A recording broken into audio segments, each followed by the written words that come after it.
श्री गुरुवे नमः।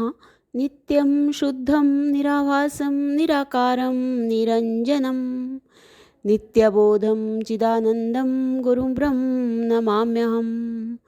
ओम शांति शांति शांति। ओम। प्रणाम। भगवान स्वामी असंगानंद सरस्वती जी महाराज जी द्वारा विरचित अष्टावक्र गीता एक तात्विक विवेचन से हमारा प्रवचन नंबर 18 चल रहा है भगवान, जिसका नाम है राजा जनक की आत्मानुभूति। और आज मंत्र 12-4 की व्याख्या चलेगी। मंत्र है हे उपाध्य विरहा देवम हर्ष विषाद्यो अभाव अद्य हे ब्रह्म अन्यव एवं अहम स्थितः। हे प्रभो, त्याज्य और ग्राह्य वस्तु के संयोग वियोग से जो हर्ष और विषाद होता है, उसके अभाव में अब मैं जैसा हूँ वैसा ही स्थित हूँ। जीवन में हर्ष विषाद तो पकड़ से होता है।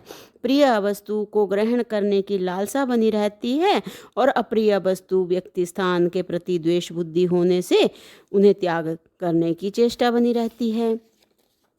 हर्ष विषाद के द्वंद्व भाव से अब मैं ऊपर हूँ। बोध के पश्चात ग्रहण और त्याग दोनों भावों का त्याग कर मैं अपने स्वरूप में स्थित हूँ। अज्ञानवश ही मैंने चित्त में राग द्वेष अस्मिता अभिनिवेश आदि के आवरण ओढ़ रखे थे। आत्मज्ञान के अनंतर अब मेरे हृदय तल में यह भाव दृढ़ हुआ कि यह जीवात्मा स्वरूप से स्वयं प्रकाश और ज्योतिर्मय है।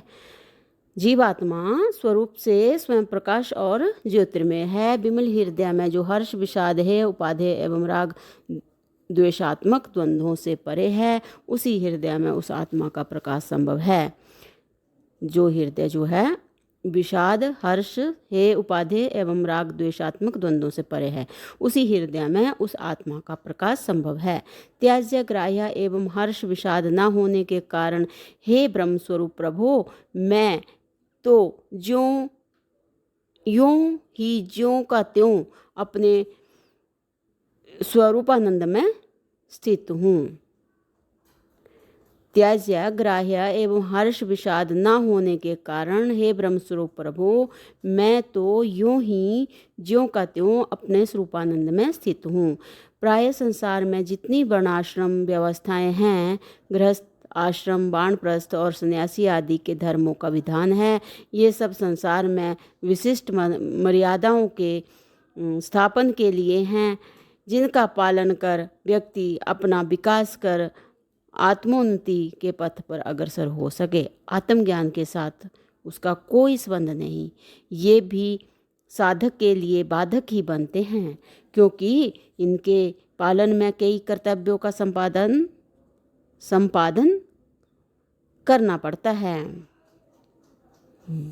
चित्त में जितनी स्वीकृतियां थी, चित्त ने जिन जिन भावों और रूपों को स्वीकार किया हुआ था, उनको भी मैंने छोड़ दिया। योगियों द्वारा निर्देशित जो उपासना ध्यान योग समाधि आदि कर्म हैं, ये क्रियाएं भी अंतःकरण की शुद्धि के अभिप्राय से आवश्यक हैं। मेरे पास अपनी मन बुद्धि नहीं, संसार का अत्यंत अभाव हो रहा है। विभिन्न कर्मों के अनुष्ठान के मूल में भी अज्ञान है। कर्म ही कर्ता भोक्ता भाव पैदा कर अहंकार को दृढ़ करते हैं। कर्मों से उपराम होने पर भी सूक्ष्म अहंकार त्याग के अभिमान रूप में पनपता रहता है, जो आत्मबोध में बाधक है। वैराग्य तीव्र हो जाने से अब मेरा कहीं भी ध्यान नहीं जाता। मैंने सब विकल्पों का त्याग कर दिया है। अब मेरा न कर्म में और न कर्म से उपराम होने में कोई आग्रह है।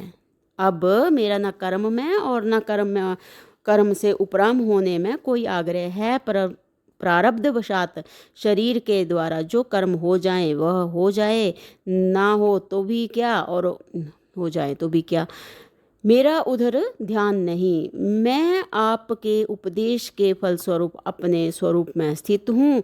जनक जी निरंतर अपनी स्वरूप स्थिति का वर्णन कर रहे हैं कि तो भगवान इसके लिए आगे मंत्र नंबर 7-12 है, जिसकी व्याख्या हम अगले सत्संग से लेते हैं। प्रणाम भगवान। ओम शांति शांति शांति।